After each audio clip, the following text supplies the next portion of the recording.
কাঁথি পৌরসভার উদ্যোগে বিশ্ব কবিগুরু রবীন্দ্রনাথ ঠাকুরের ১৬৫তম জন্মজয়ন্তী উপলক্ষে কাঁথির ক্যানেল পাড়ে ভবতারিণী মন্দিরের কাছে কবিগুরু রবীন্দ্রনাথ ঠাকুরের মূর্তিতে মাল্যদান করে প্রণাম জানান কাঁথি পৌরসভার পৌরপিতা সুপ্রকাশ গিরি, ভাইস চেয়ারম্যান ডক্টর নিরঞ্জন মান্না, কাউন্সিলর দেবাশিস পাহাড়ি, তনুশ্রী চক্রবর্তী সহ অন্যান্য বিশিষ্টজনেরা উপস্থিত ছিলেন। প্রতি বছরই আজকের এই দিনটা বাঙালির কাছে অত্যন্ত গুরুত্বপূর্ণ দিন, গর্বের দিন। এই দেশ কবিগুরু রবীন্দ্রনাথ ঠাকুরকে বাদ দিয়ে কখনোই আমাদের এই দেশ নয়।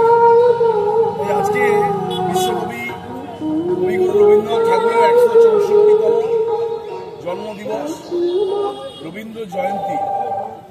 সারা বিশ্বব্যাপী এই দিনকে উদযাপন করা হয়, কেন বাঙালির কাছে, বাঙালির হৃদয়ে রবীন্দ্রনাথ সবসময় রয়েছেন। রবীন্দ্রনাথকে ছাড়া আমরা কখনো এক পা এগোতে পারি না। তিনি এই ভারতবর্ষে দাঁড়িয়ে সম্প্রীতির মেলবন্ধনের বার্তা দিয়েছিলেন। সেই কবিগুরু রবীন্দ্রনাথ ঠাকুরের আজকে জন্মদিনে কাঁথি পৌরসভার পক্ষ থেকে আমরা কাউন্সিলররা রয়েছেন, ভাইস চেয়ারম্যান রয়েছেন, আমাদের পৌরসভার সকল নাগরিকরা, আমাদের মহিলা সকল পৌরসভার নেতৃত্বরা রয়েছেন, প্রত্যেকের উপস্থিতিতে আমরা রবীন্দ্রনাথ ঠাকুরের মূর্তিতে মাল্যদান করলাম, শ্রদ্ধার্ঘ্য নিবেদন করলাম।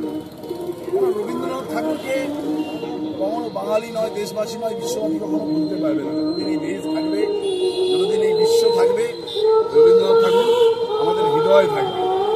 তাই আজকের এই দিনটি অত্যন্ত গুরুত্বপূর্ণ দিন। সেই দিনে আমরা এই দিনটিকে উদযাপন করলাম এবং আমরা মা